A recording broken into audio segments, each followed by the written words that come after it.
Hi everyone, welcome to the Handicap Rugby Chat That Matters. It's 9 o'clock on a Thursday night, and the first thing you'll notice is a change of scenery behind me. I'm up at Sun City for a few nights, so just been staying here, making use of the guest Wi-Fi, which is a bit dubious, I must tell you, but probably not as dubious as my 3G. So we'll stick on it for the time being, and let's hope it goes well. But we'll get straight into the rugby chat. We've got plenty to talk about. Just having a bit of a chuckle at Peter Paul's comment saying, is the President's Suite's Wi-Fi got issues? I can assure you we're definitely not in the President's Suite, but having a great time here at the Vacation Club. I see Conductor chatting there. Conductor, you are on... Oh, he's talking to someone else on mute. I thought he was trying to signal me something. But let's start with the introductions and we'll get Alex. Alex, I believe you've recently had a second child that's come along, so things are hectic in your household. Yeah, not quite, Brent. Due in the summer, so I've got a little longer left for just the one. But yeah, come the summer, it's getting a little more hectic, and the rugby time probably cut down even more, unfortunately. But yeah, very excited to have another little one running around the house. Oh, excellent! I caught the tail end of that when I was busy doing my connection switch. I thought you'd had already, but yeah, looking forward to that one. And then it's the return of the Conductor. He took a couple of weeks off.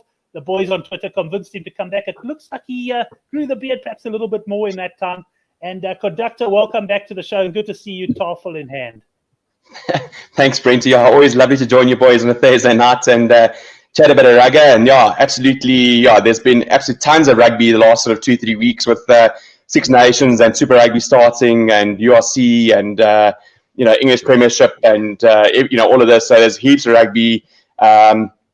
I had a nice start to my Friday last weekend when I managed to jump on the Lions plus against Leinster. So I was very fortunate because, I think it was the 17% of the times that Leinster doesn't cover the cap. So it was very brave going against Leinster, but luckily took the Lions and the plus and play. So it was a good start to the Friday. And hopefully you can get a good start tomorrow. So yeah, heaps of rugby this weekend, and hopefully we can pick some winners.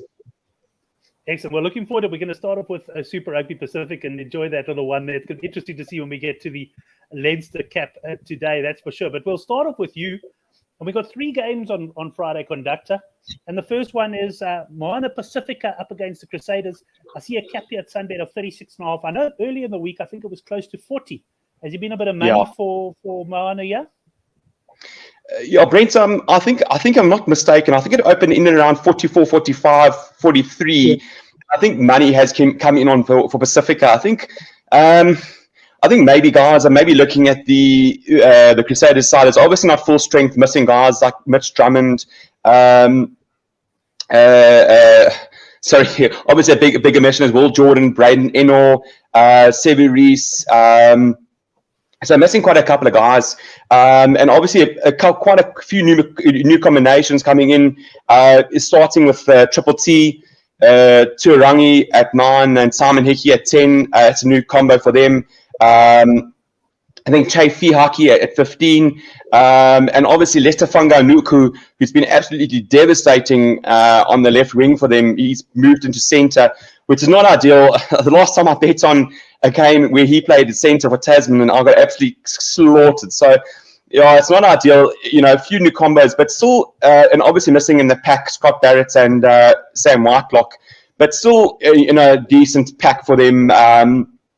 I like it. I think Blackadder is back for them. Pablo Matera has moved to 8. So, really, really strong pack. I still think they should get it done in those areas.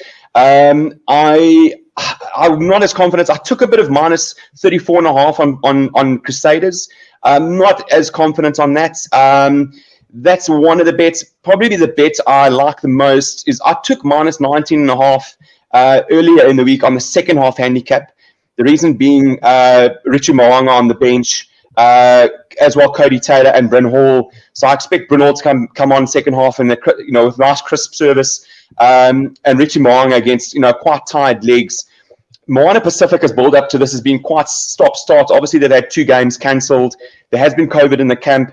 I just don't know how fit they've been. Their training has been on and off. I don't know how fit they're going to be. So I do maybe expect the legs to sort of give out in them on the sort of last 15, 20 minutes.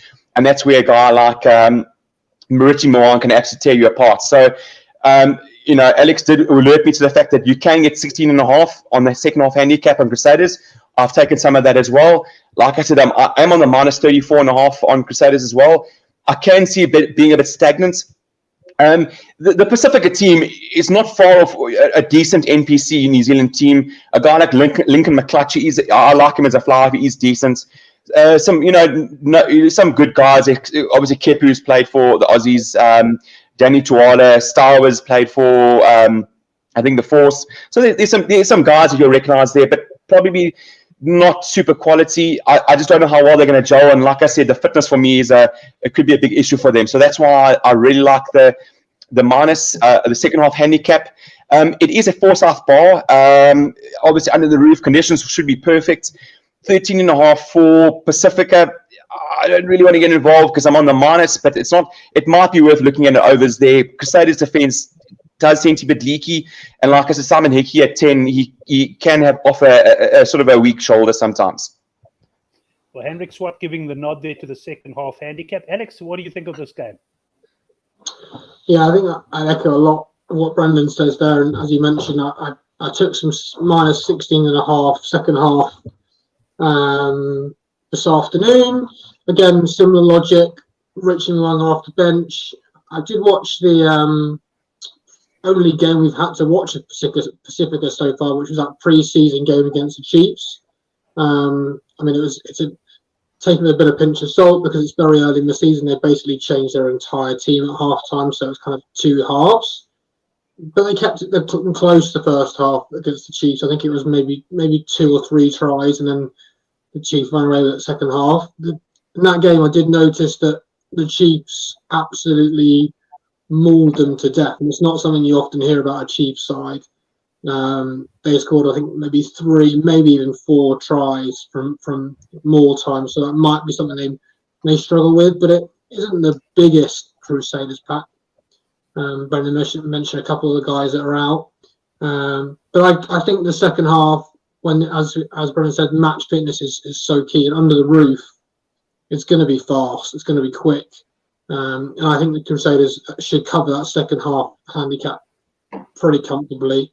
I expect them to be at least three converted tries distance away from Pasifika in that second half. So, points line I think is probably okay. I'm not really too interested on that. I'm going to stick with the second half handicap and hope Richie pulls out a bag of tricks in the second half and gets that one home and dry. Excellent. Well, let's bring up the next game. We'll stick with you, Alex. It's the Fijian Drua plus 12.5 against the Rebels. Just shy if I get any of these handicaps wrong. I didn't get a chance to check through them before I put them up in case I mixed any pluses and minuses or anything.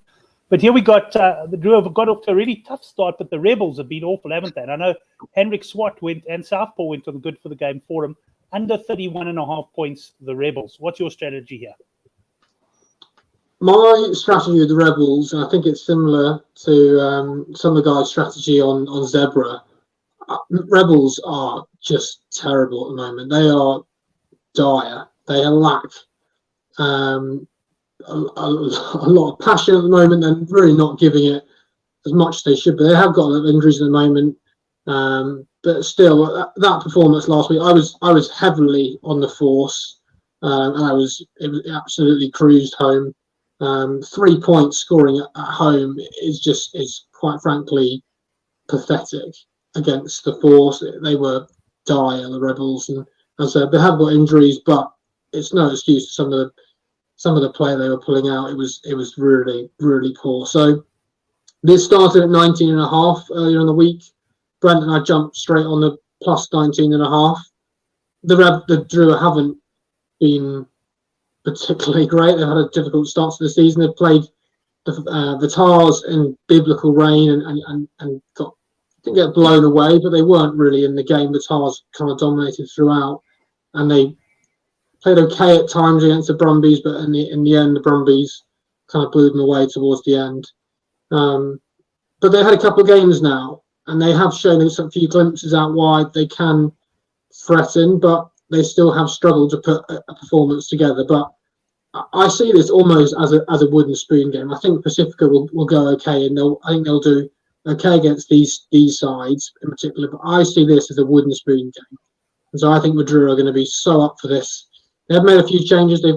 Their captain Nagusa isn't playing. Their number 8, and a couple of changes out wide. But I really think they're going to kind of pull something out of the bag. So I'm happy to take. I took 19.5. 12.5 now is obviously a lot less than what I got earlier in the week, and so I really don't feel comfortable but taking a minus here with the Rebels. So if I think now it's probably an unders play. Both of these teams have really struggled to score points. The Rebels have scored only a couple of tries, I think, this season. They've scored no points at all. And again, Drua they do knock it on. They do make a few mistakes, but when they do pull feelings together, they are dangerous out wide. So I think this could be quite a stop-start game. I think it could be quite scrappy at times because I think they are very conscious this is a wooden spoon game. So I think this is going to be tight. I think it might be a little bit hot, humid, and maybe wet. And they're playing this at Sunshine Coast. I think the game has moved from a very wet Brisbane. So I think it's in a smaller stadium. And I think the conditions maybe aren't going to be too easy. So I think it might be under. I think it's probably about 46.5. I actually took some under 52.5 a couple of days ago. That's gone now. I think it might be around 46.5, which I probably would still consider now. So I'd probably go unders now if I was given the choice now. Right, Brendan, let's bring you in on this game. I mean, clearly there's been a lot of early movements, so some of the value potentially gone. I see a points line at player bets there of 44.5. What are your thoughts? What's your strategy on this? You already involved? Yeah, brains. Like, I'm going to echo exactly what Alex said there. Geez, Melbourne Rebels are absolutely toilets. And like, I thought that Kevin Foote might come in and change things around, but there doesn't seem to have been much improvement since Dave Wessels has left. At this stage, the Melbourne Rebels are like a washed-up male porn star, grunting and sweating, but you need to be able to finish to sort of stick around, and they just can't finish anything at the moment. I think 13 points in 2 games is just shocking. So, and playing Matt Tumu at 10, it's not going to solve the problems there. So I don't understand, but I mean, Rebels have heaps of injuries. I think they've got 17 players out, including Hodge, who copped a 1-week suspension for that double yellow. Which is a bit worrying because I think the youngsters for the Rebels actually might be better than their current team. But I'm on the under 50.5 in this game. A game in Suncoast Stadium there, just north of Brisbane, near Currie. I've just checked a couple of weather sites. They're saying the humidity should be in and around 85 to 90%, which is incredible humidity, and there is potential rain as well. So by all means, and it's the stadium is quite smaller, so it's not enclosed, so it is more exposed to the elements. You probably get a bit more dew on the ground, etc. At 46.5, I probably wouldn't look at unders. I think what Henrik posted on the forum and what you've said now, I'd go Rebels unders. That looks actually golden. If the Fijian and Drua do tend to start with big hits, a lot of momentum, a lot of physicality, if they can keep that up and keep Rebels to a low score in the first 15, 20, 25 minutes, and that ball gets nice and slippery, it's difficult to see the Rebels scoring. I just don't know where their tries are going to come from, considering they're playing a lot of youngsters. And like I said, the one thing the Drua will bring is certainly not a line-out or a scrum, but they'll bring a lot of physicality, hitting the ball carriers and knocking the ball out of possession. So I think that unders and the Rebels for the Rebels is absolutely golden. Right, well, let's go on to the next game then. Yeah, we got the Western Force who delivered for most of us last week. I think most of us were on the Force to win that game, plus 2.5 against the Reds. What do you make of this one, Brendan? Brent, I mean, initially when it opened, I think we looked at about a 7.5, 6.5 on the Force. I took a little bit of that, but at this sort of line, I'm leaning more towards the Reds now. Look, they are obviously missing Angus Scott-Young and Liam Wright and Tate McDermott, which is 3 quite key players for them. But they do get back Taniela Tupou, he's on the bench, as well as Hunter Paisami. I think this is going to be a very tough game. Obviously, Force playing in front of the blue wave there in Perth, they'll be up for it for their fans. Obviously, what incredible game. They leaps and bounds from last season. They're getting better and better by every game. Adding really good guys like Isaac Rodder to their roster. He's brought a lot of physicality in the engine room. I like Fines, Liawasa Fines, the scrum half. He's starting ahead of Ian. Sorry, Ian Pryor. That's it. Thanks, Alex. Nice quick service off the base. Really, really tough game to call. Like I said, Pasami back for the Reds. He's good, really good backline for the Reds. I probably would look at the minus here. It's a really tough call. I expect Force to be massively up for this game. To me, it's a very, very tough one to call. I probably might look at something in play. If Force maybe can get a nice, quick lead, Reds can bounce back. I just don't know what the absence of a guy like Tate McDermott does for the Reds. He is so pivotal in terms of the sniping runs. He takes a lot of it. He always demands a lot of attention around the ruck, which opens up, ball carriers on either side. So it is a difficult one. I'll probably lean on the Reds on the minus. Right, Alex, what about you on this one? So first couple of games of the season, I've been all over the Force so far, and that's not changed this week. As Brennan said, the line opened at 6.5, so I grabbed quite a lot of that. I took some Force to win as well. I've been so impressed with them. I think I mentioned on the show a couple of weeks ago that I've watched quite a lot of the pre-season games, and they were really impressive. They've pinched some guys from the Brumbies, Fines and Azatoa and Kunzel, who's out at the moment. But actually, the main difference, I think, is their pack. And Brendan called out Rodder, who's been really good. But actually, their front row's been solid. I like a lot of the back rowers. Koteka's on the bench this week, but Tim Anstey, I think he's an ex-Sevens player. He's been so good this season. One thing I really like about the Force, and I'm not comparing this to Ireland, but their forwards are really good at manoeuvring the ball and finding little holes and pockets of space and crashing through. Little tip-on passes, and it's a really difficult skill when it's done right. The Force it was against the Rebels, so we'll see how they go against the Reds defence, but I was really impressed with them against the Rebels. They just shut them out. They didn't give them a sniff the whole game, and they're also really patient with the ball. And I think it's a massive change from last season. So I'm backing them so far, and they're not going to change this week. So at 2.5, it's a difficult one. It's obviously coming in a bit. The Reds, I actually wouldn't be. I know Tupou was not supposed to maybe start last week, and then he had a back problem, so he might pull out again this week. So we'll have to see how that goes. But I know he has a lower back problem at the moment. They announced on Wednesday that Salakai Lotto is going to Northampton Saints, and on Thursday they've given him the captain armband. So it's an interesting one at the moment. They've had a lot of problems this week with everything going on in Queensland in terms of the floods. They haven't been able to train that much. They actually flew over this afternoon, so they've definitely been disrupted this week. I think that at home, the Force with the crowd, the first game of the season, I think they'll get this job done. And at this price now, I would probably still go on the plus, and I'd maybe even take Force on the board, and maybe a 1 to 12 for a bit of extra value. But I still think the Force are going to get a job done here against this Reds. I think the Reds should have lost last week. If the Tars could have finished them off, which they should have done, they should have lost against the Tars. And I think they'll lose this week to the Force. A nice confident pick on the Force there. There's a lot of the guys pointing out Wager Warlock and Dave Cooney saying Reds 1 to 12. I think the same could apply if you like the Force here.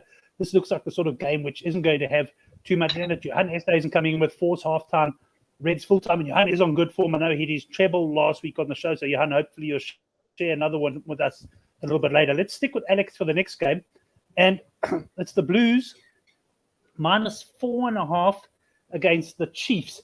Now, Alex, last week, I was traveling, and I had the Hurricanes in a multiple to win the game. I also backed them to score over 22 points, and I'd given up. I thought I was keeping an eye on the score, and I thought, well, obviously, they're not going to score any more points. There were 10 minutes left, and they won 14 points. 32-14 down. They came back to win 33-14. I watched the highlights afterwards, but I could not believe it when I parked my car and I found out that they actually won the game. But the Blues, at the end of the day, at the same time, you'd have to say were impressive for 70 minutes there in that game. And the question is, the handicap here, 4.5, which way are we going? Yeah, that was a absolutely bonkers last 10 minutes. It was brilliant to watch. I wasn't really too invested that late on in the game, but yeah, it was an absolute mental finish. The Blues just absolutely bottled it. I don't know whether it was a fitness thing, I don't know whether it was a mental thing, but they literally bottled it. I don't know what happened, but they were very impressive for a lot of that game, and then just fell off the wheel in the last 10 minutes. So yeah, an interesting one. The lines come out. I think it started at 2.5 early this week, and now it's drifted out a little bit.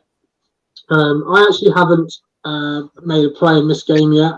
I think at about 4.5, it's probably about right. I think if you jumped on the 2.5 earlier this week, it was probably a good move. But this Chiefs side is still dangerous. They had a week off last week with no game against Pasifika.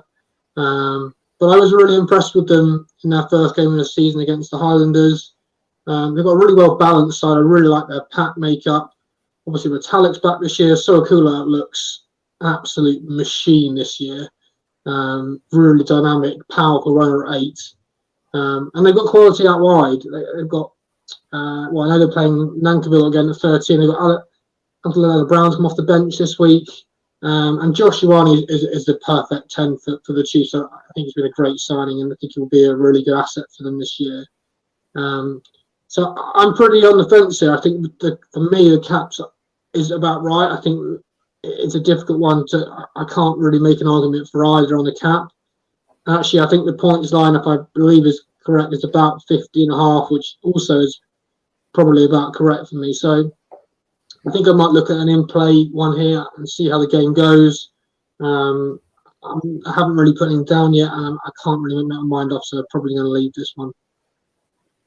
Well, nothing firm from Alex on that one. Conductor, I know Hendrik likes the Blues. He's pointed it out there in the live chat, the -4.5, and so does the wager Warlock. What do you make of this one? Yeah, Brent, so you'd be absolutely sick if you were on the Blues minus last week. I mean, you'd have been on takelot.com picking up new accessories for the Weber Bri sort of 10 minutes before the end of the game, and you would have been cancelling your orders by the end there. It was just shocking. How do you bottle 19 points in 10 minutes? It's something only the Blues could really do, and it's unexplainable. Like the Bermuda Triangle, nobody knows how that operates, how that works. But yeah, like you said, Blues were quite incredible for 70 minutes. Just that last 10 minutes just went absolutely to sleep. This week, one of my favorite players, Dalton Papali'i, is back. He's just so solid in the loose. Yeah, I mean, incredible Blues side. I was quite impressed. I'm never a big fan of these league converts because I think they often get too much of a hype before they actually prove themselves. But I thought Tuivasa-Sheck had a good game last week, despite missing the last tackle that caused the try. I think he had a decent game. So no, absolutely incredible Blues side. Really, really strong pack. I really expect him to do the business. Look, it is a good Chiefs side. I mean, it's a big pack. Brady Retallick, Makaleo, Josh Lord, Tupovai, but barely missing a guy like Luke Jacobson or Lachlan Bashir in the loose there. That would have been a big help for them. And I agree with what Alex says. I think, the Chiefs have needed a good 10. And I think Ioane, for all his failings at the Highlanders, he does possess really, really good skills. It does look like he's a bit fitter, and it does look like he's far more keen to the Chiefs. Sean Stevenson and Nana Saturo at either wing. So there is a lot of danger in that Chiefs side. I thought initially the game was in Queenstown. Ultimate Rugby had it at that small stadium, and then I was incorrect. I actually saw it was Eden Park. Auckland weather looks really good, so you're happy to take. I managed to grab a big chunk of Chiefs 7 to 10 on the board. I'd still happily take the -4.5 there. The line is 50.5. And chatting to Neil Hoogweg, Thoughts on Sports, he did remind me that Chiefs can be a big underside, and he is 100% correct.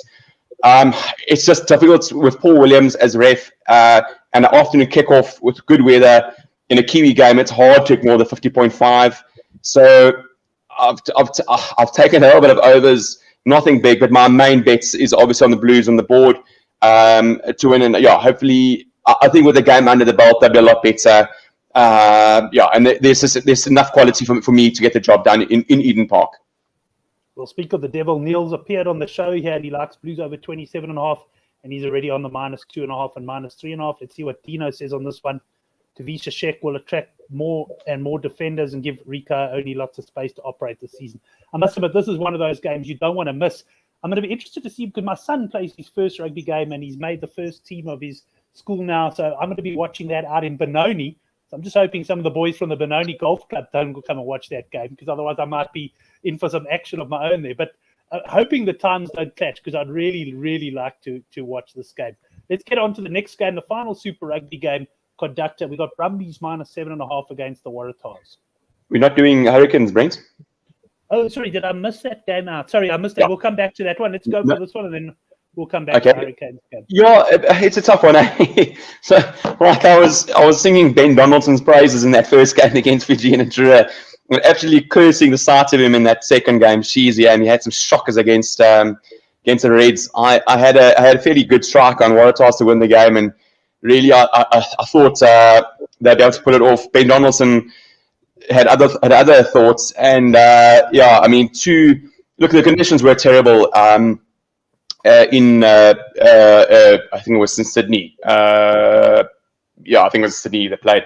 Leichhardt Oval. So the conditions were wet. I was on the unders, but I also had a strike on Waratahs to win the game. 2 lineouts, 5 meters out to win it, and I mean, you couldn't have butchered the lineouts worse. The last lineout, you didn't even throw it into the jumper's hands. It was almost thrown at his crotch. So it was actually, they bottled that. They should have walked away with a win against the Reds there. But nonetheless, this is a difficult one for me. I've always been a big Brumbies fan, but it just seems to me they've faded a little bit of late. I do like Lillisio. I think it's a good 10, and I do like Nick White, but I think the Waratahs have improved. I like the Parise Foketi combo. I really like the Waratahs pack. I think Jeff Croich, the New Zealander, he's going to be a big loss to him. I think he cracked a bone in his leg. But to me, there's enough. I'm very impressed with Will Harrison, the 8. I think the Waratahs have come on leaps and bounds. I think this is going to be close. The Brumbies scrum to me, even with Falau Fainga back, the Brumbies scrum to me has not the weapon of late, and neither is their rolling maul. It was obviously kicked to the corner, and there was a guaranteed 5 points. But I think gone are those days. I think since the Arnold brothers left, etc. You've got guys like I think I could try to remember their loose trio again, but some a decent loose trio. But I don't know. I like the Waratahs in the plus here. I think they will keep it tight. Not a massively confident bet for me. There was a 9.5 earlier, which I did take on the Waratahs. At this level, I'm still leaning Waratahs, but probably not as big. Brumbies historically had been a first half team, so it may be worthwhile to maybe wait for Brumbies to get maybe 5, 6, 7, 8 points in front at half time, and maybe try and jump on a Waratahs plus second half. Let's see what Alex says on this one. We will come back to the Hurricanes game after this. Alex, what do you like here? I really like the plus here. I took some 8.5, but I'm still happy at 7.5 and take the plus. Like the 4s, Tars have been good to me so far this season. I was big on the plus last week, and it's a difficult one. They should, as I said earlier on, they should have won last week. And this team obviously went 13-0 last season, didn't win a game. That ability to close a game out isn't there yet. And Ben Donaldson isn't in a position to be bossing games late on and kind of seeing out close contests. So I do think with Will Harrison coming off the bench, who I quite like as a 10, he's a bit smaller. He's good. He's a good ball player. He's got a good left peg on him. I'm not confident in Donaldson anymore. I think he really was quite poor last week. But I think there's enough around him. Brendan mentioned that midfield and Fiketti and Parisa have been a lot more solid and really led their defensive efforts. They've also got them good go forward, and also been really impressed with their wingers Turner and Peach. I think both of them are ex-Sevens converts. Peach definitely is. I think Turner might be as well. But they're both pretty strong, cut in well and keep the ball alive. And I've definitely been impressed with their front row. Bell and Harry Johnson Holmes just absolute machines, but they really do struggle late on. Their bench isn't the same as their starting pack, and that has let them down. Horton, I think, brother mentioned the line-out throw is still haunting me. Last week it was horrific. But I like this Tars team, and Brumbies, the Force really put them to the sword a few weeks ago and scored a couple of really good tries and exposed them in a few areas that they haven't quite been exposed in before. And I do think the Tars can give them some trouble. I think the weather isn't supposed to be great, so this could be a bit of a cagey, tight one. But I think the Tars can cover the plus here and maybe even pinch it. So I'm pretty happy on the plus here. Well, let's stick with you for the last game then, the one that I've skipped, and that was Hurricanes -6.5 against the Highlanders, Alex. Yeah, this is an interesting one. The Hurricanes so far have, especially their backline, have really switched it out. They've done it again this week. So they brought back in, I think, Love at 10. They've pushed Severe out to the wing. I thought he was pretty good at 12 last week. He really gave some go forward and gave him some good momentum in getting over the gain line.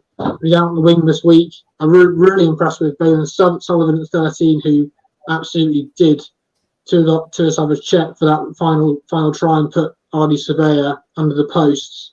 But they were against a tough Blues side last week, and they ground out when they don't know when they're done, the Hurricanes. They do score tries out of nowhere. And I like them this week. I think the Highlanders might keep it quite close. They tend to do that. It's quite difficult sometimes to pull away from this Highlanders team. They're quite, I use the word nuggety. They stay in games. They chip away at you. And I think they'll do that again this week. So I like Canes 1-12 here. I think the cap's probably about right. If I was pushed on the cap, I'd probably go minus, but at the kind of 6.5, 7.5, I like the 1-12. So I do think the Highlanders will stick in it. I think I got about 2.75 for that. And I'd shop around a little bit. Most bookies are around kind of 2.5, 2.6. So have a look, see what you can get. But I think this is good. I think the Canes will edge this in a close one. I think it's in Wellington, in the Sky Stadium. So I think the conditions look all right. But I like the Canes here to get this job done in a close one, 1-12, for a bit extra value. I also like that 1-12 play. Right, Brendan, I gather you got something for us on this game, so bring us home for the Super Rugby Pacific. Clutching at straws here, Brent. What do you mean? I hope you have something for us. No, it's a tough one. Hey, I've been backing with this handicap all week long, because I mean, after that comeback against the Blues, really there is danger all over the park, and a guy that just doesn't get enough credit for me is a guy by the name of Salesa Riasi. He is just phenomenal finisher. I mean, just give him an inch and he'll finish in the corner. He's phenomenal. So, as Alex says, Sullivan in the centres was good again. I think it's Billy Proctor this week partnering him, and obviously Julian Sevilla moving to the fullback position. This is a toughie. I really like that Hurricane side, and I like the -6.5. But you know, the Highlanders are like a Mario Toji with a knee on the neck. That, you know, when they're under the cosh, they seem to perform the best. So I probably would like to wait for an in-play opportunity here. The reason being Aaron Smith, Marty Banks, and Michaela Tu'u coming off the bench, and I think they're going to provide a lot of impetus. You know, Aaron Smith he's just still probably be the best passer in the world. The way he passes the ball is just leaves me in awe. It's fantastic off the base of the ruck. So I would like to look at a bigger Highlanders plus. You know, I'm hoping that the Hurricanes get off to a good start. they've still got quality on the bench with a guy like Brendan Yose. I think he came from the Manawatu Turbos. He's just so incredibly impressive. I loved his work rate at the Turbos, and I think he's just getting better and better as a loose forward. So, there is a lot of talent, talents on the bench.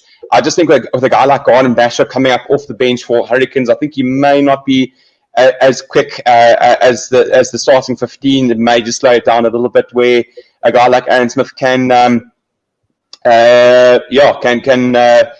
bring them back into the game. So, like Alex says, they are nuggety. They do tend to hang around. So I probably would, if push into a corner, I'd probably take Highlanders on the plus. But like I said, I'd like to wait for a big opportunity. It is a Sky Stadium in Wellington. Conditions do look good.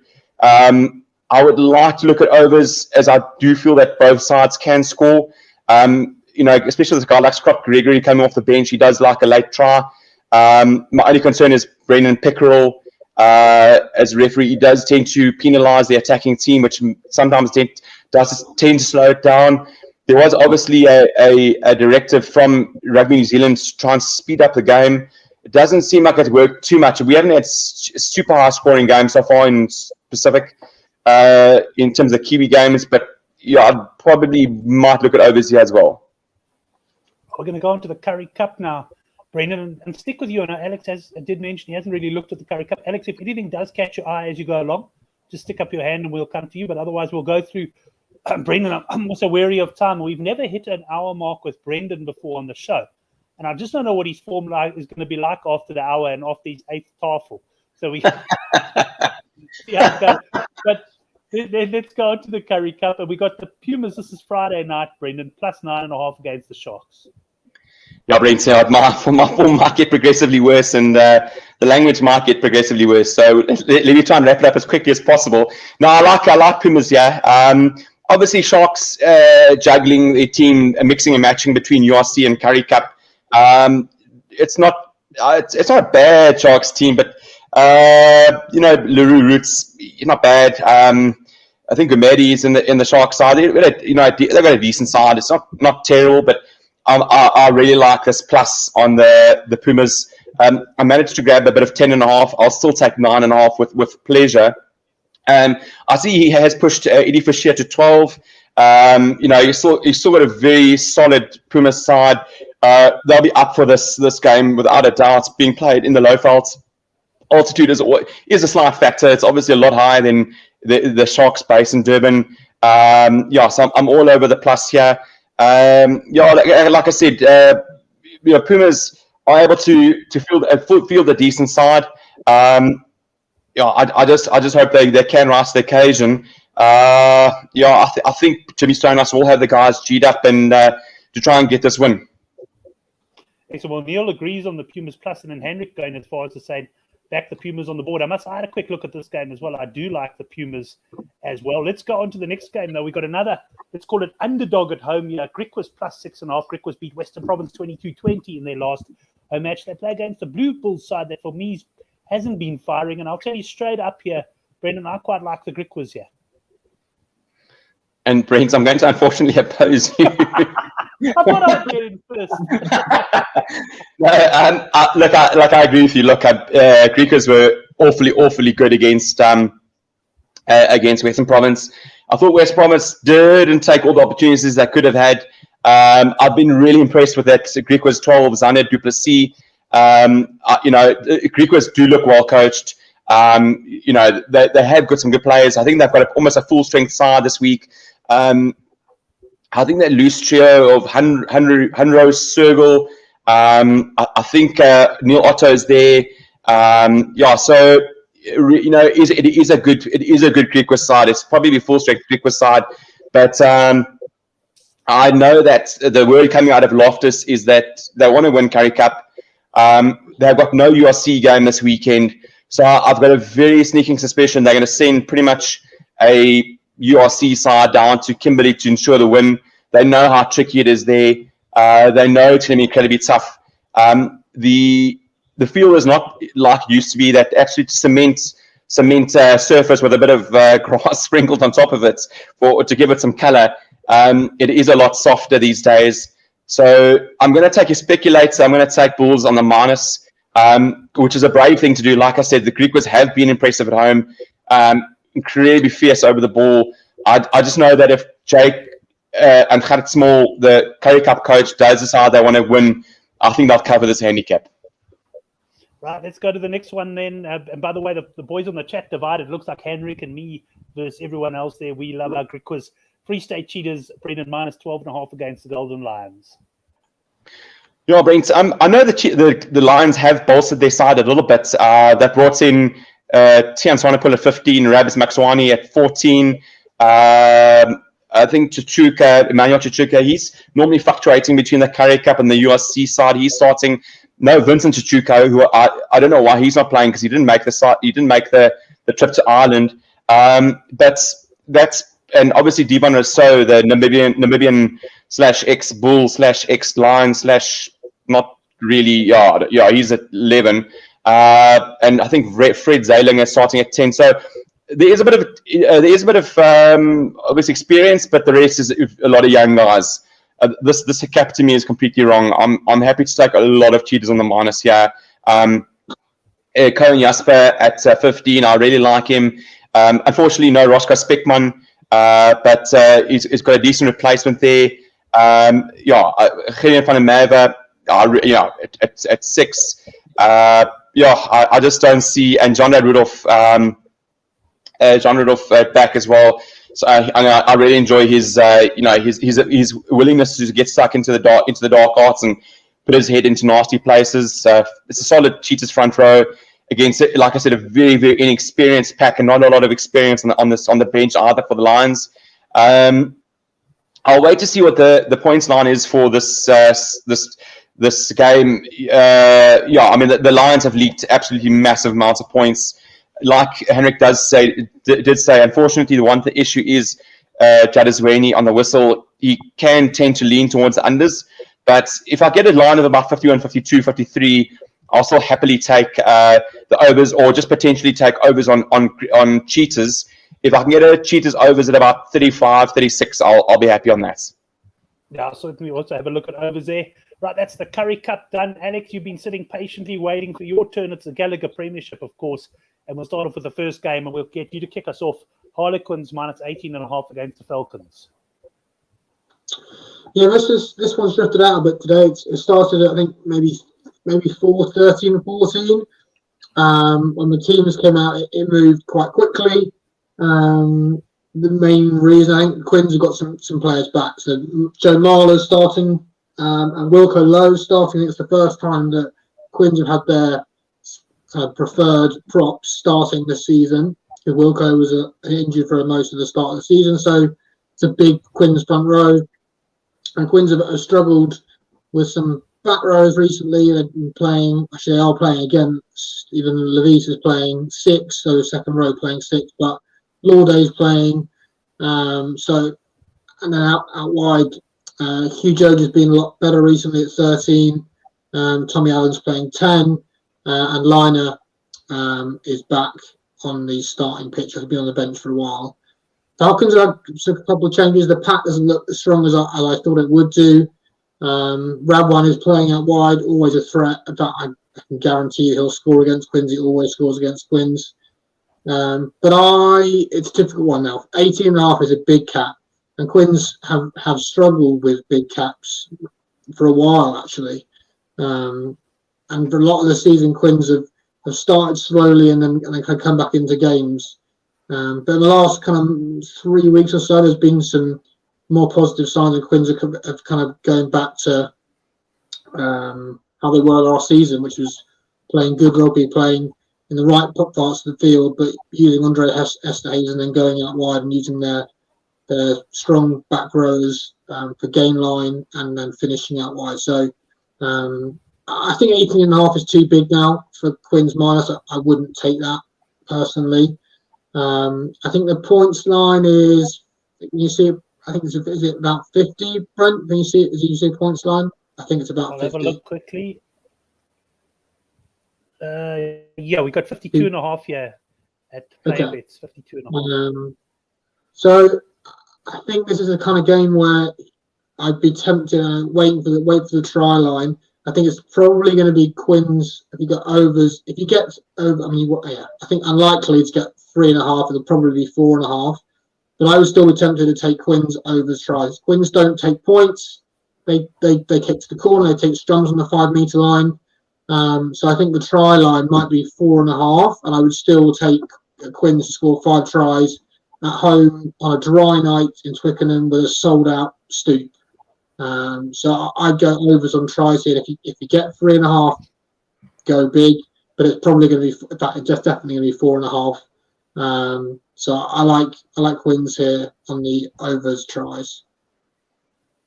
Right, before we get Brendan's opinion, Johan coming in with his weekly treble: Pumas plus 10.5, Bulls over 27.5, Canes Highlanders over 50.5. That works out at 6-1. Right, Brendan, anything on this game for us? No, Brent, I made the rookie error of going to the shops, when the team news is announced, and sort of standing in line at Woolies trying to get all my stuff packed in, and I see a message from Neil and from Alex saying they're going to take the minus on the Harlequins, and I'm trying to get the lady at the till to hurry up so I can get the bet down, because I knew it wouldn't last, and I was able to get minus 14.5 on Harlequins, and I'm really happy with that position. Newcastle, missing quite a couple of players. Gary Graham injured, Callum Chick, I think he had this injured or suspended. Mark Wilson recently retired. So they are a bit thin in the pack there. And as Alex says, Wilco Lowe and Marla back, which is such a big boost for Quins, and that back line is just what dreams are made of with a guy like Hugh Jones, Lana, Green, Andre. It's just a phenomenal back line. So I see Quinn scoring. Looks like good weather tomorrow night in London. Carl Dixon, I always feared him because I always thought he was an unders, but I think he's been more overs of late, or for me, he's been a good overs ref. Not afraid to award the penalty. So I really like the over 35.5 for Harlequins. I really think they can target this game to get the maximum out of it. Aizen, we'll stick with you for the next game. Bath up against Bristol Bears. Bath plus 4.5. Yeah, Brent, so I was lining up Bath all week on this show because I've been really impressed with the last 2 games. They had a good win last week against Newcastle, and then the previous game they ran Leicester Tigers very close at the wreck. Joe Cognissinger, I think should be firing for this week as well. Will Muir, so I mean, I don't know if Andy Hill's back. I haven't seen the team sheet. I think he was a late withdrawal from last week. He might be back this week. But Tulupe Faletau, he should be back for Bath. He had a great game for me for Wales against England. Absolute freak of a player. Was out for months, and I think he had a phenomenal game against England. So back at the wreck. Bath just seem to have maybe turned the tide a little bit. They've been awful at times this season, but the last 2 games have really impressed me. They've been really, really up for the games, and at the wreck, naturally, with the crowd behind them, they're going to be up for it. Bristol have been poor at times. They're going to feel, to me, a lot stronger team than I thought. I think Sheedy at 10, Lloyd at 15, guys like Henry Purdy, Randrandra, and Neil Lago, the 14, who's absolutely increases pace, is absolute wheels, and a decent enough pack. I think a tight head. I think is the only worry for them. I think with Max Laheath, I think he might be out, and Jonathan still out. So that's the only weakness, but still a really good Bears side going to wreck. I'm more than happy to take Bath in the plus here. Like I said, I think they're going in the right direction. The Bears tend to be a little bit, they can be erratic at times, and I'd rather take the Bath on the plus. Like I said, I think they're moving in the right direction. They'll have a lot of confidence from their win last week. At home, I'm happy on the plus. On the plus there, Alex, are you rubber stamping this? It's a good question. The Bears have burnt me recently. I actually was big on them away at Worcester, and they lost that game. I then was big on Wasps last week away at Bristol, and Bristol turned up and really that first half almost blew them away. So they've been so up and down recently. I feel like I can't catch them at the right time, and they're that team for me this year that I've always been slightly more cautious on, because when they can turn it on, they are just so good to watch. But when they aren't quite on it, the errors start coming. They start looking around for for kind of help out wide, and they haven't really delivered sometimes, and they've got pumped by 50 points at home almost by London Irish. It's absolutely bulldozed them at home. So they're a tough team. It's tough to catch them at the right time. I agree. Bath have been a lot better recently. They played well against Tigers, and they put an okay Newcastle side away last week in a quite a tight win. Came back in the second half to close that game out. And Cipriani, I think, maybe at 10 again this weekend, and I've always been slightly more cautious with him at the wheel. But with Waratahs back, Joe's not going to sing that out wide, or Orlando Bailey, I'm not sure he's playing. Tom de Glanville's been really good at 15. I really like him, young 15, and Max Jones has been really good at 12. So I'm going to hope I'm not going to get caught again by Bristol, and I'm going to follow on the 4.5 plus. I think Bath should win this game at home with a much improved Bath side against a Bristol Bears team that I'm not convinced of this season have been poor at times, and I hope I don't catch them when they suddenly fancy playing. So yeah, Bath plus for me as well. Right, we're going to give you first crack at the next game. Gloucester Rugby -7.5 against the Northampton Saints. Yeah, Bath plus. So I haven't heard too much about whether some of the Scots or Welsh have been released from their squad. The English have announced that, but I haven't heard who's getting released from Scotland or Welsh squads, because there are a few players that potentially could be involved in this game. Obviously, teams aren't out yet. I think this could be a close one. I think the cap probably is about right. I think if it was kind of 4.5, 5.5, I would take the minus. Saints were good at times last week against Exeter. Scored some good tries, but also at times got found out. Exeter scored a lot of tries against them. It was 31, 30 or something like that. It's a mental game. But at Kingsholm, Gloucester, I think, had a bye last week. I know they lost, didn't they? They lost to Tigers at Tigers Place. But it's a tough one. I think it was 5.5. I'd go on the Gloucester minus. When it starts getting to over that converted try, it makes me a little more nervous. So the team news is going to be big on this one, because if Gloucester get a couple of players back, to see if Lou Rees-Sammet's playing, maybe had an ankle injury, but has not been involved with Wales last week, so he might be involved this week. And again, there's a couple of forwards that might be involved in the Northampton. We'll have to wait and see.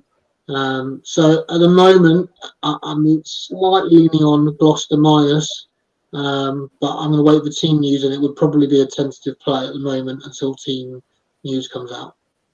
Right, nothing confident there from Alex on this game. Brendan, are you also waiting for team news yet?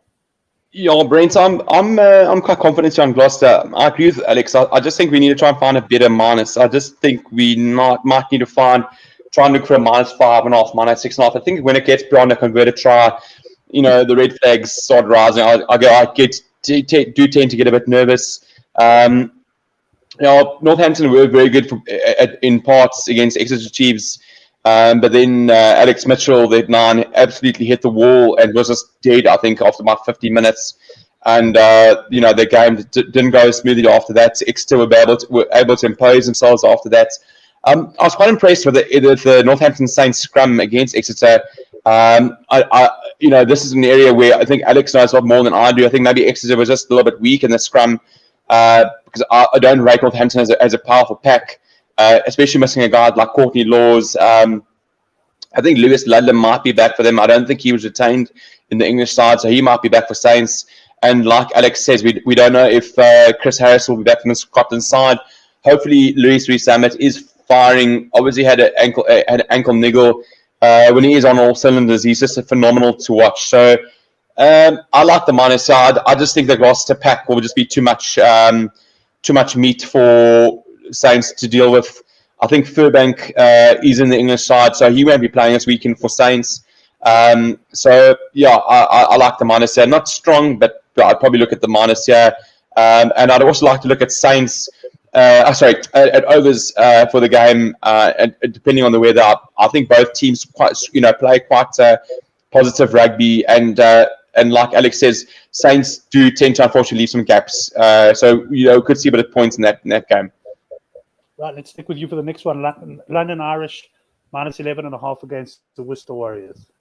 Oh, Brent, geez, London Irish cost me an absolute packet last week again. I was heavy on sale for the minus and the win, and I think from now on I'm gonna stick whenever London Irish play away or against a decent team. I'm gonna stick money on the draw. They just tend to draw so frequently. It's just really worth a tenner. This game you would expect London Irish to cover. We're still missing a couple of players. I think only guy that's going to be missing from London Irish is Ollie Hassel-Collins. I think he's off to the England side, so it should be a good Irish side. They were quite impressive. They were very impressive against Sale. They potentially could have won the game, except for a try-saving tackle at the end. So to look at this, I'd probably take the minus. I just don't know how good Irish are covering, double-digit minuses at home. I know they can pull off good games, beating Saracens and those kind of guys at home, but I just don't know how many times they can put away weaker teams there. Irish do tend to score a lot of points, so I may look at the points. A guy like Paddy Jackson is very trustworthy off the tee. But Alex, let's get your opinion on this one. Dino just mentioning that the Irish keep beating the plus handicaps, but it's always interesting. You get a team that beats the pluses, now suddenly they're minus. The question is, can you trust them? Yeah, that's been the kind of theme this season. Is they love a plus, and as Brent said, they've had 4 draws this season, which is just mental. They love a last minute close thriller.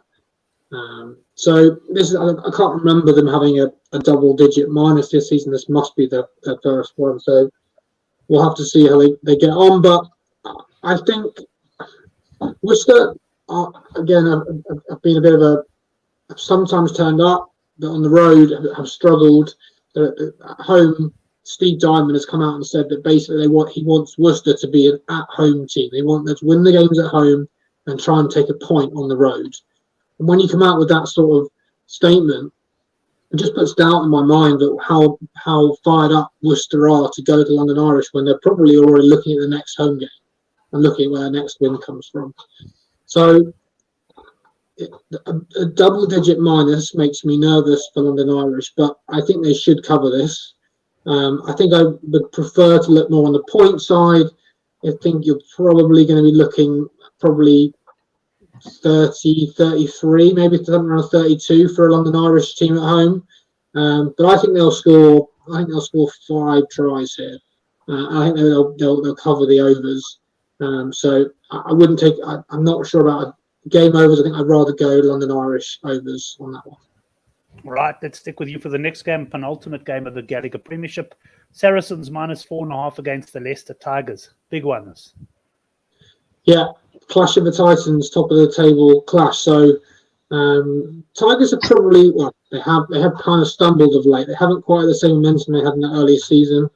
They were pushed against Bath. They did grind out the win. They beat Gloucester last week and looked okay, but not quite their free-flowing best. And George Ford has been released, so it looks I don't interesting ones whether he'll play. Obviously, Freddie Burns has been kind of given the keys of late with George Ford away and has done a pretty good job. In fact, without him, they would really struggle because Hegarty at 10 isn't a great cover. So he's done a pretty good job and steered the ship. So it'll be interesting to see whether Steve Borthwick, with Ford available, goes straight back to Ford or sticks with this guy who's got him some wins recently and sticks with Freddie Burns. So that's an interesting call for me. Saracens had a bye week last week, so we'll be fresh. But I'm just not. I'm not. Saracens haven't been the same for me this season. They've stumbled. They lost at home to London Irish. They lost at home to Edinburgh in that Europe Challenge Cup game. A kind of close one against Queens. They narrowly won. I think the Tigers are going to be really up for this. On a plus, away from home. Actually, I've seen some 5.5 in the UK today. So you might be able to shop around and get a little more than 4.5. But I think they're going to push Saris closer. And I think they probably may even win. I think you might get an extra value on the 1 to 12 for Tigers. But I'm going to take some 5.5, some plus. The team needs to be big tomorrow. But yeah, Ford or Burns, I don't think that will change my mind. I think I'll still take the plus because Ford might knock off the bench for the last 20 minutes and help see a close one out. The weather's pretty good in the UK this weekend, so points that might be interesting. But I like Tigers on the plus here. I think they'll push Saris close and may even pinch it. Right, conductor, just before you come in, if anybody sees me stretching, I must say this couch isn't the most comfortable. I'm used to having some sort of back support, so my neck is killing me. So doing a bit of necessary stretching there at my age. Conductor, what do you think here? Leicester Tigers on the plus. Are you going with Alex on this one? Yeah, Brent, it's a field one, sure. The Leicester Tigers side is an absolute phenom. It's just phenomenal, and they should I think they get back Joe Hayes, Ollie Chesterman, like Alex says, George Ford as well. He's so pivotal in there.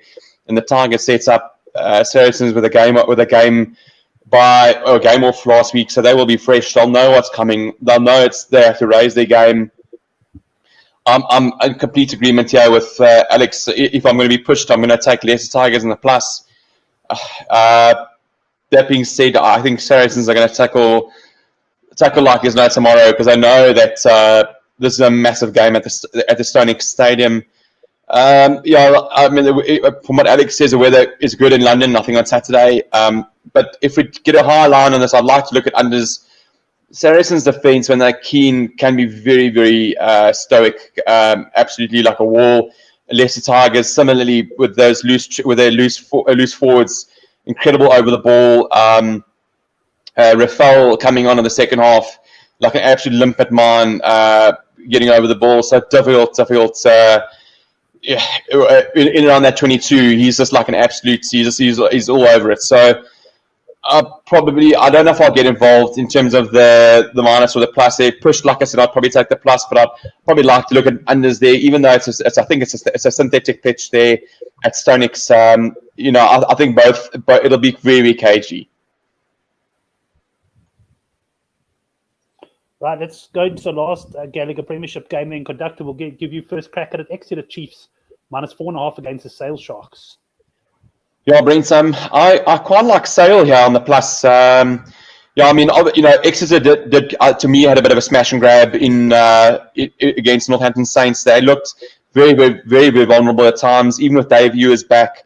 The Sale Sharks side with the physicality, to me, should be good enough to cover the plus there.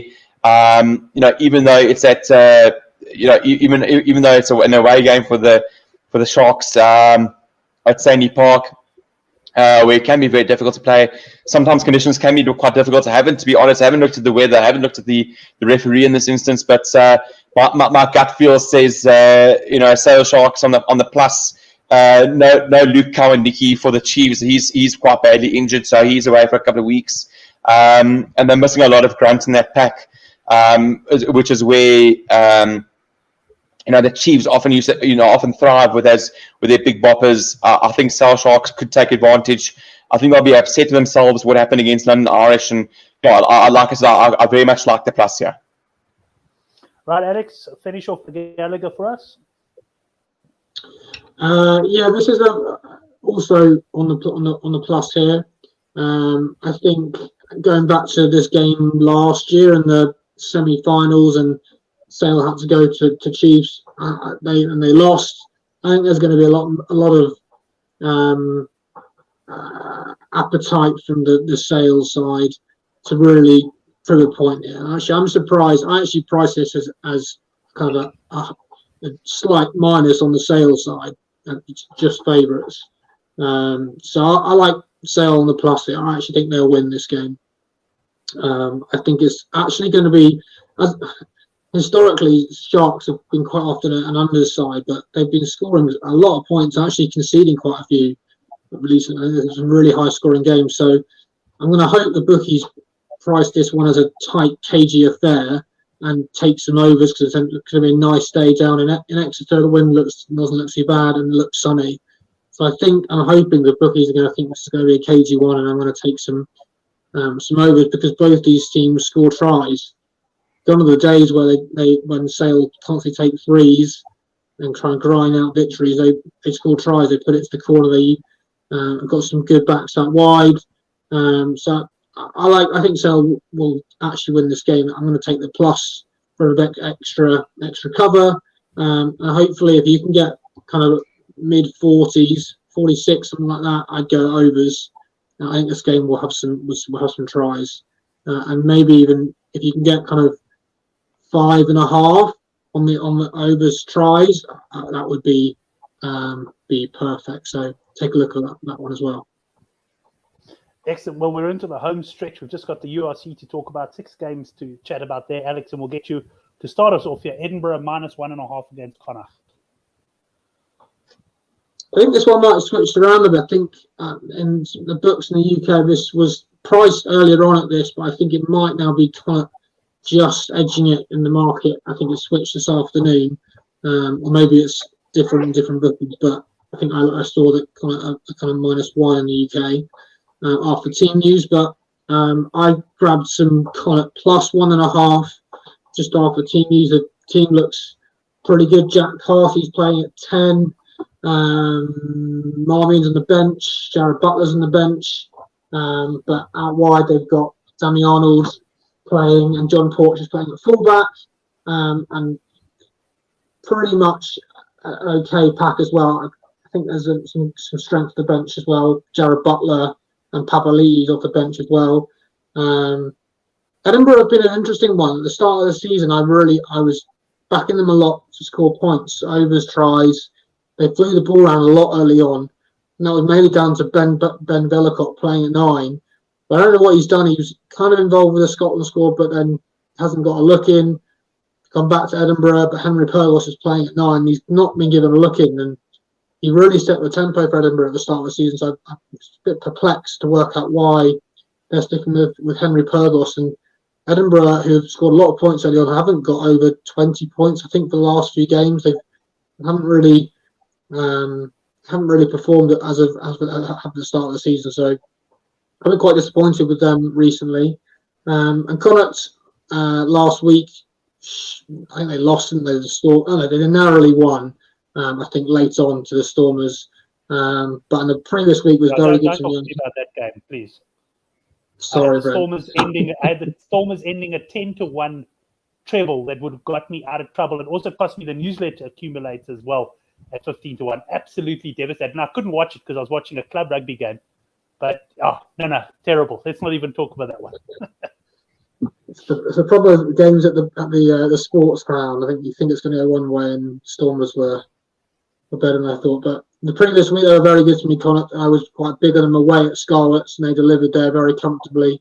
And I like the Connacht here. I haven't been impressed with Edinburgh.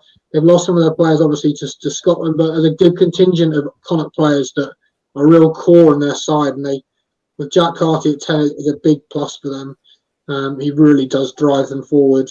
And obviously, they haven't got Matt Hansen, but as a core player, a core group of players that I think will get the job done away at Edinburgh on a Friday night. I think they'll score some points as well. So I like Connacht here to win. I think if you can take +1.5, but I think you can probably get them on the board just over evens, and I think that's a pretty good bet. I think they'll win here away at Edinburgh. Well, Conductor, I quickly went and looked at Sunbet's website, and the -1.5 is still the Edinburgh, but spot on, Alex, that the money's come for Connacht because the plus is actually 7-10, the +1.5. So that is soon going to be gone. And as you say, better off backing Connacht on the board there. Are you also in the Connacht camp? Yeah, Brent. So I was beginning of the week. I was looking initially to book back Edinburgh, but they haven't really got anybody back to justify them. To me, their pack is just not going to be. It's just not big. It's just not good enough to back on the board. And like Alex says, you would think Edinburgh are synonymous with high-scoring games, but they just haven't been able to cross the whitewash in the last couple of games. It's been low scoring. So when they've been struggling to score, even with a guy like Bofeli on one wing and Moana on the other, and Immelman is a decent back three, and James Lang there. It is a more than sufficiently good back line. Ben Vellicott, I'll be starting him all day long. I really rate him massively.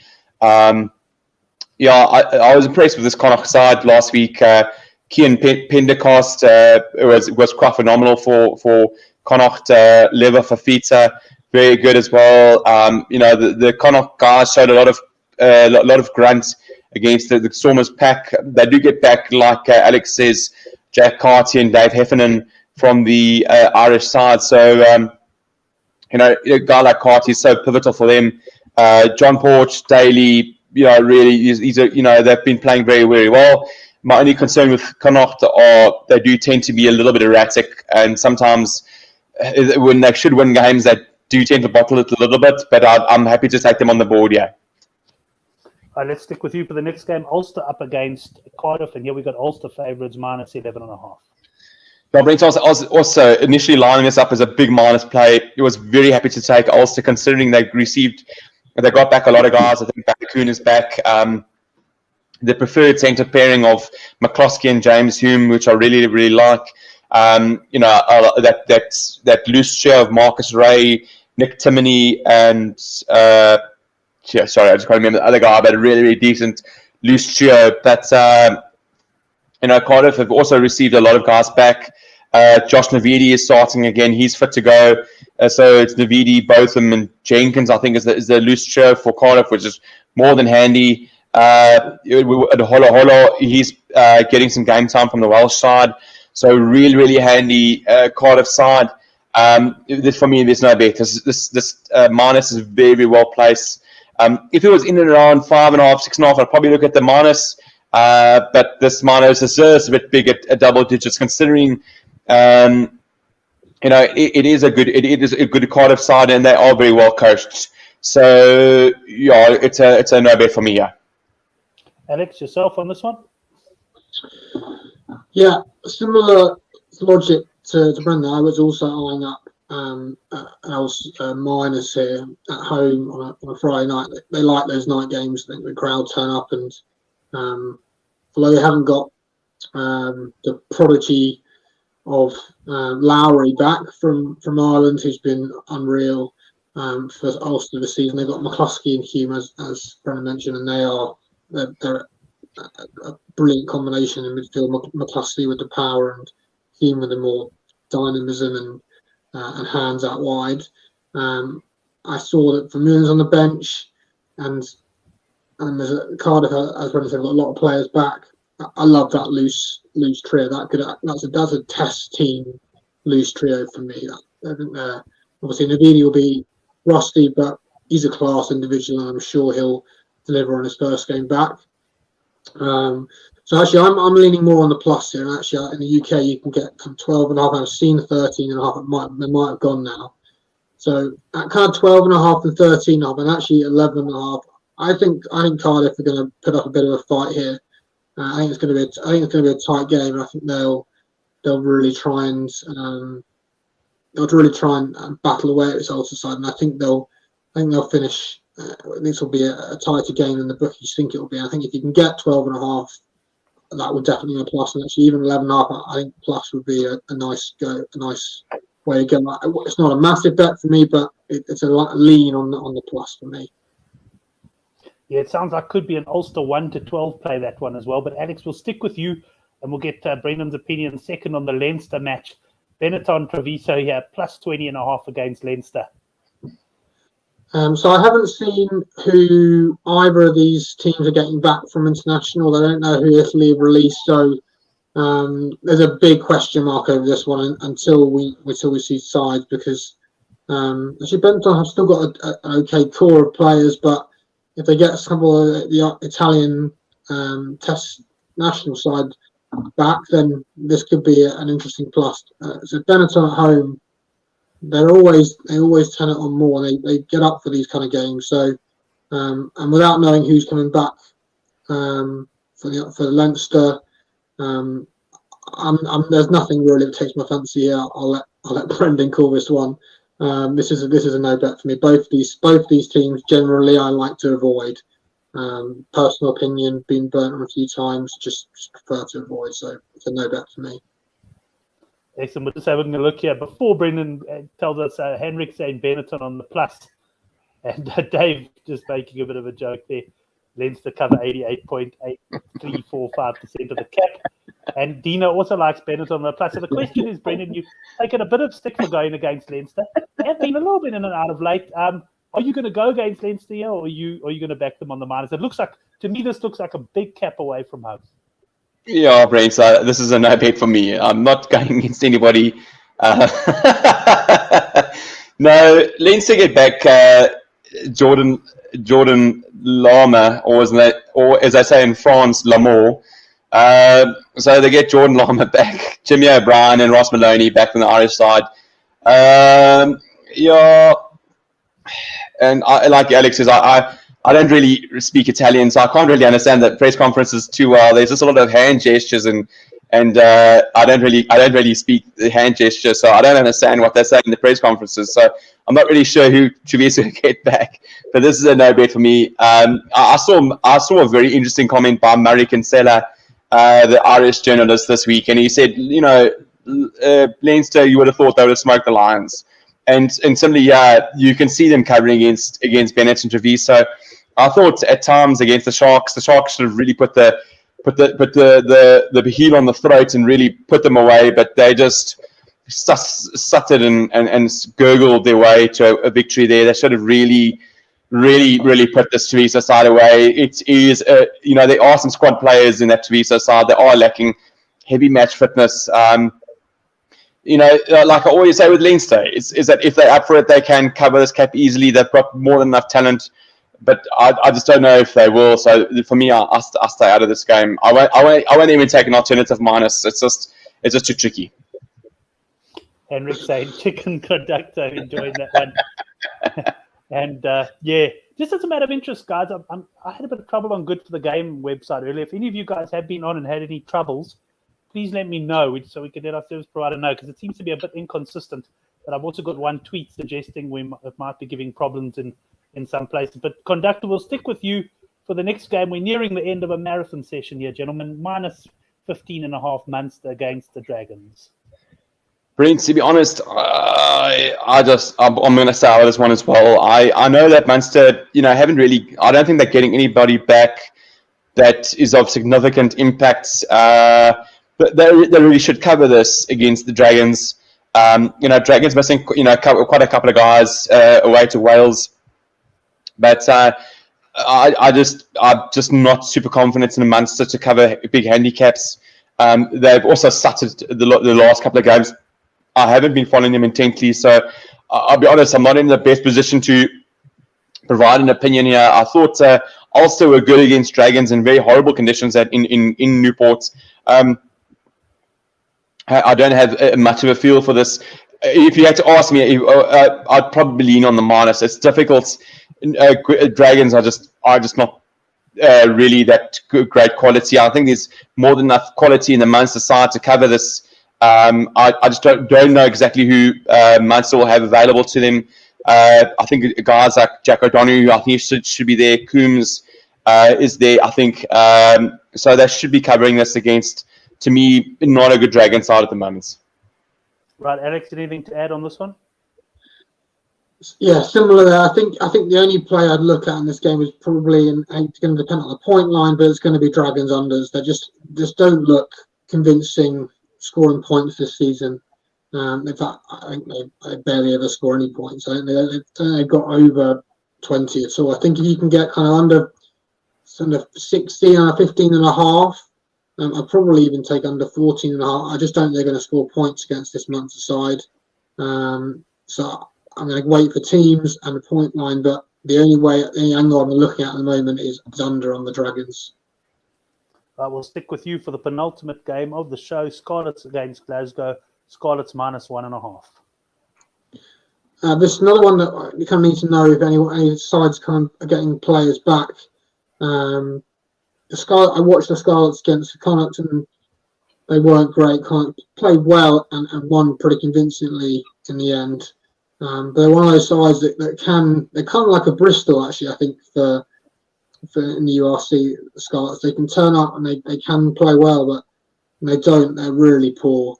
Actually, the same with Glasgow. Glasgow have been up and down, a bit up and down as of late. They have struggled to put sides away.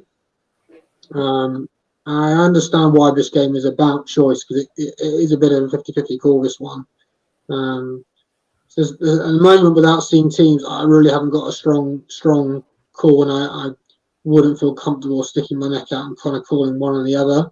I think it's probably going to be tight. I think depending on team, I think you probably something like a 1 to 10 of an extra value, something slightly more on the Glasgow side at the moment without seeing teams, but I think it's going to be a close one.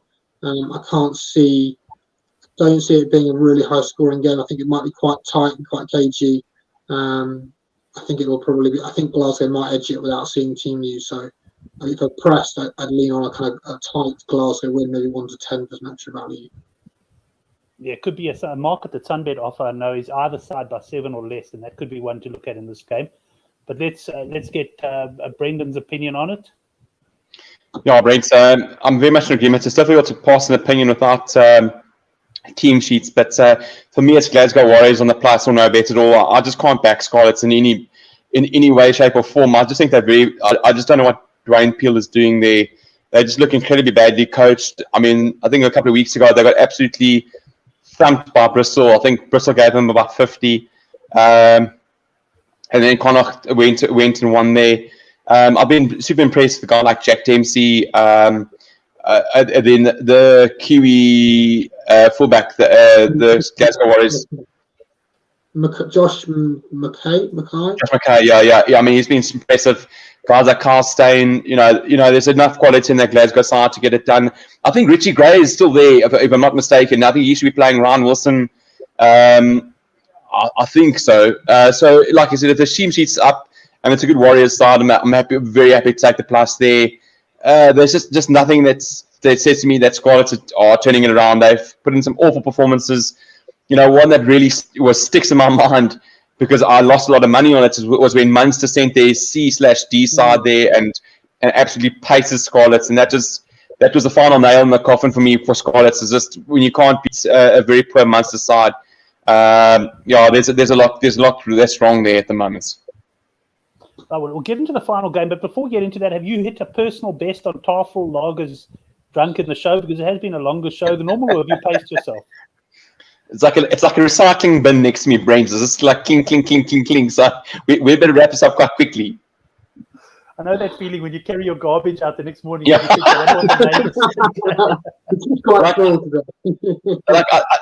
I don't even look my garbage collection guy in the bin anymore, in the eye, because I just know I feel so bad. It just all he has like glass bottles when he comes to collect the rubbish. It's just, geez, he must think I'm like it's like Nick Cage and Leaving Las Vegas. I'm absolutely got a huge drinking problem at the moment. Well, let's finish off the show. Ospreys minus 17.5 against Henrik. I don't know if Henrik is still on the live chat. I guarantee you he's going zebra unders here. Yeah, Brent. I think if it ain't broke, don't change it. I think unders and zebra should be decent. They just really, really struggle to score points. Ospreys started with a hit and roar in the URC, have faded a little bit. You know, unfortunately they've got some. You know, they've had injuries, some very, very big injuries, not just sort of squad players, some big injuries. But I think we could see a good reaction here. And I like Ospreys to cover the minus 17.5 there. Zebra at times can make the game quite negative. They try and slow it down to keep themselves in the game. But I like I said, I don't see much in the Zebra side to cover this.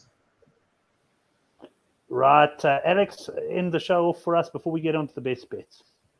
Yeah, nothing really much more to add. I think it's a really good point. I think I personally lean more on the Zebra unders rather than the minus. Ospreys haven't put an 80-minute performance together this season. They can be good at times. They fade away, and they slow the game down quite a lot themselves. So I think this could be an option of a total unders, but I prefer I prefer zebra numbers depending on the points line, but I'd lean that way rather than the minus for me. Right, well, let's get into the best bets, and Alex, we'll start with you. Just feel free to throw a few at us. We have spoken about, I didn't realize how many games there were this weekend. When I saw no Six Nations and South African teams not involved in the URC, I thought, we won't have that much to chat about, but quite the opposite, plenty of games. And what are your best selections?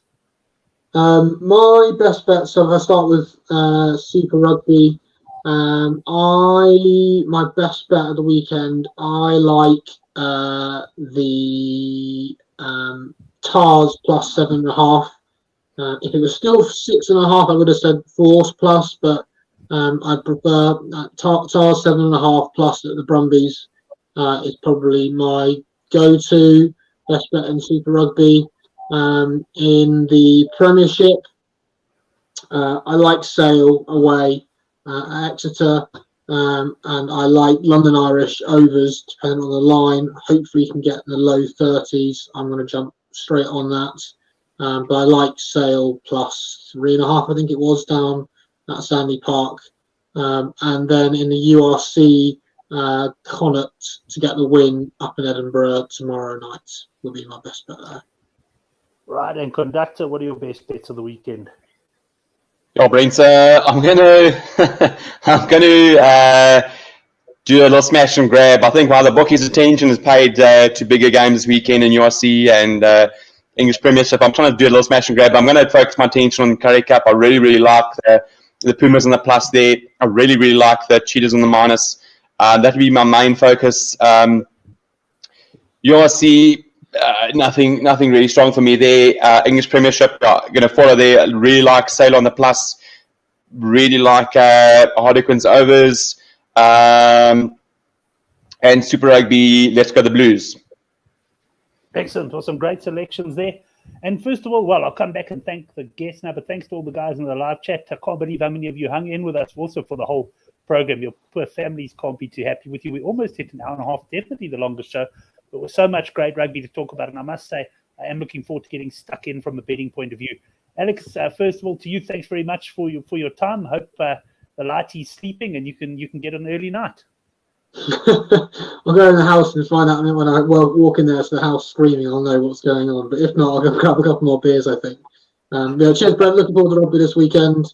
Hopefully the Super Rugby continues in the same way I think it's been going so far. So, hoping for some good wins this weekend. Excellent. And the Conductor, welcome back. You weren't off for that long, probably about 3 weeks in total. But for you, that's quite a long layoff. But good to have you back refreshed and ready to fire. Thanks, Conductor. Thanks, Brent. Thanks, lads. All the best. Have a good weekend. And let's clap the bookies.